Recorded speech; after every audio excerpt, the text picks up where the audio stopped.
मैनपुरी के करहल में रामलीला महोत्सव का मेला 18 अक्टूबर से होगा शुरू। एसडीएम करैल व सीओ करैल करेंगे रामलीला मेले का शुभारंभ। बड़े ही आकर्षक ढंग से लग रही हैं करहल के मेले में दुकानें। जन सहयोग से किया जा रहा है रामलीला मेले का सौंदर्यीकरण।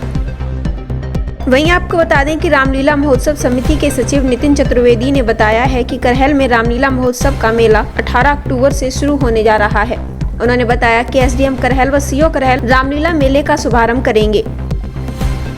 साथ ही उन्होंने बताया कि बड़े ही आकर्षक ढंग से लग रही हैं करहल के मेले में दुकानें। काफी दूर से करहल के मेले में दुकानें लगने के लिए आ रही हैं। साथ ही उन्होंने कहा कि जन सहयोग से किया जा रहा है रामलीला मेले का सौंदर्यीकरण। इसी दौरान और क्या कुछ कहते नजर आए रामलीला महोत्सव समिति के सचिव नितिन चतुर्वेदी, आइए देखिए इस रिपोर्ट के जरिए। मेले का शुभारंभ 18 तारीख को उप जिलाधिकारी महोदय श्री गोपाल शर्मा जी और क्षेत्राधिकारी महोदय श्री चंद्रकेश सिंह जी के संयुक्त रूप से शुभारंभ कराया जाएगा। जिस तरह जो दुकानें लग रही हैं, कंप्लीट मेला कब से शुरू हो जाएगा? हम आपको 18 तारीख को कंप्लीट दे देंगे। लगभग 10 से 12 दुकान मेरे इस समय मैदान में लग चुकी हैं। मैं सभी धर्म प्रेमियों से कहना चाहूँगा कि हमारे यहाँ झूले भी रेडी हो चुके हैं। सॉफ्टी आइसक्रीम की दुकानें, खजला की दुकानें, खिलौनों की दुकानें लग चुकी हैं। वो अपने बच्चों को लाएं। और हम सबसे पहले आप लोगों से चैनल के माध्यम से कहना चाहेंगे, हमारी टीम ने और जन सहयोग से जो हमने रामलीला में 6000 वर्ग फीट की रोड का निर्माण कराया है जन सहयोग से, ये हमारे जीवन की सबसे बड़ी उपलब्धि है। तो आप लोग कम से कम आके रामलीला मैदान में हमारा विकास तो देखिएगा। हमने विकास किया जिसके लिए हम 2-2.5 महीने से हम लोग परेशान थे। आज हमारा मैदान हर तरीके से परिपूर्ण हो चुका है। जो विकास कार्य करवाया जा रहा है व्यक्तिगत आपके द्वारा शासन प्रशासन से कोई सहयोग? शासन प्रशासन से हमको किसी प्रकार से कोई धनराशि नहीं प्राप्त हुई है। ये जन सहयोग से पूरा कार्यक्रम कराया जा रहा है। इसमें जितने भी दानवीर हैं, धर्मवीर हैं, स्वेच्छा से किसी ने हमें ईंट भेजी है, किसी ने हमको बालू भेजी है। ऐसे में सभी धर्म प्रेमियों को प्रणाम करता हूँ और मुझे गर्व महसूस होता है कि मेरी भावनाओं को इन सभी लोगों ने बहुत महत्व दिया। आगे से आके बिना मुझे बताए लोग सामान मटेरियल पहुँचाते रहे। मैं ऐसे सभी दानवीरों को हृदय की गहराइयों से आभार व्यक्त करता हूँ। संपूर्ण रामलीला महोत्सव समिति आजीवन इनकी ऋणी रहेगी। जो उन्होंने हमारी बरसों से समस्या थी जिसको हम सॉल्व नहीं कर पा रहे थे, वो इस साल सॉल्व हो गई। मेले में लगने वाली दुकानें के दुकानदारों को क्या आपकी तरफ से सहयोग दिया जा रहा है? हमारी तरफ से सबसे बड़ा सहयोग तो ये है कि पहले तो मैं उत्तर प्रदेश सरकार का और माननीय पुलिस अधीक्षक महोदय का आजीवन ऋणी रहूँगा। जो उन्होंने हमारे यहाँ एक पुलिस चौकी की स्थापना की है जिसमें 16 पुलिसकर्मी दिन रात ड्यूटी दे रहे हैं। और मेरी ओर से रामलीला मैदान में सीसीटीवी कैमरे, आईपी कैमरे जिन्हें बोला जाता है, वो लगवाए गए हैं जिससे अपराधियों पर कंट्रोल किया जा सके। इसका पूरा कंट्रोल पैनल, पहले तो हमारी पुलिस चौकी पर पूरी सीसीटीवी का एक पूरा पैनल लगा हुआ है, एक एलईडी लगी हुई है।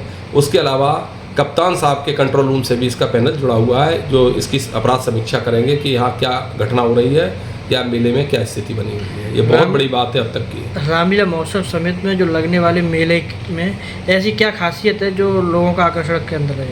देखिए, ऐसा है दिन प्रतिदिन इसका स्वरूप जो है एक प्रदर्शनी का रूप लेता जा रहा है। किसी समय में ये मेला बोला जाता था। तो मैं कहना चाहूँगा उन सभी बुद्धिजीवियों से, गणमान्य नागरिकों से जो सिर्फ बैठे रहते हैं, देखने नहीं आते, मैं तो कह रहा हूँ एक बार आइए तो मैदान में, तब आप यहाँ विकास देखिएगा, उस ज़माने का मेला देखिएगा, उस ज़माने की प्रदर्शनी देखिएगा। यह प्रदर्शनी का रूप ले चुकी है।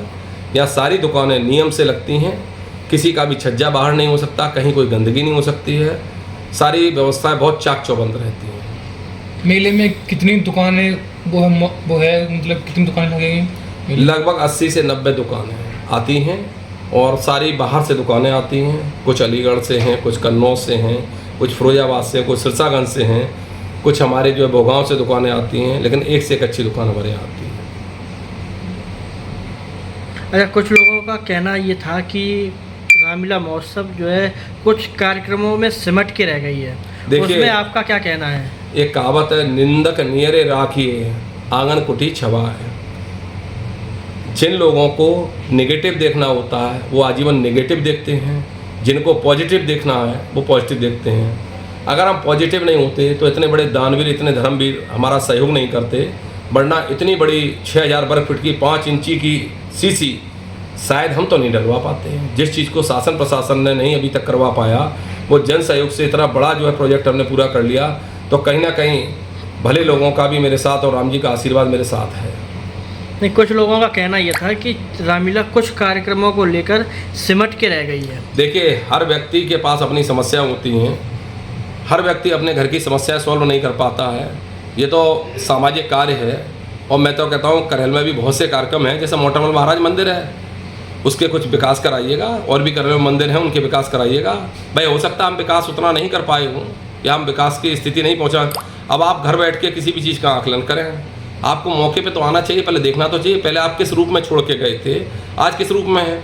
मैं तो कहता हूँ टहलने आइएगा। एक से एक प्रतिष्ठित व्यक्ति हमारे यहाँ वॉक करने आता है, जो हार्ट और शुगर के पेशेंट हैं। एक से एक बड़े उद्योगपति मेरे यहाँ जो है शाम को सुबह टहलने आते हैं।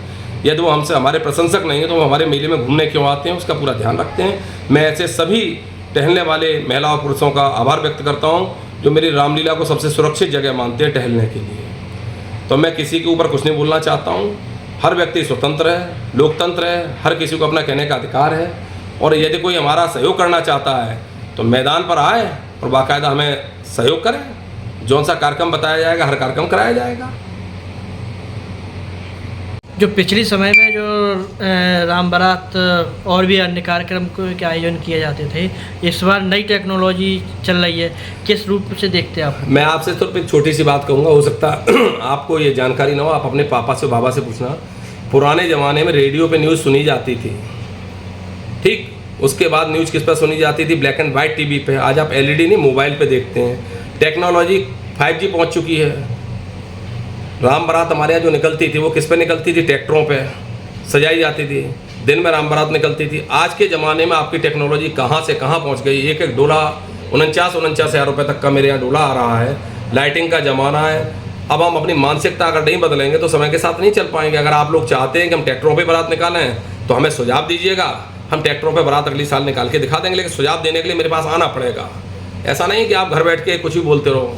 आप अपना घर संभाल नहीं सकते हैं और दूसरों को राय देने की कोशिश करते हैं। समय कहाँ से कहाँ पहुँच गया है।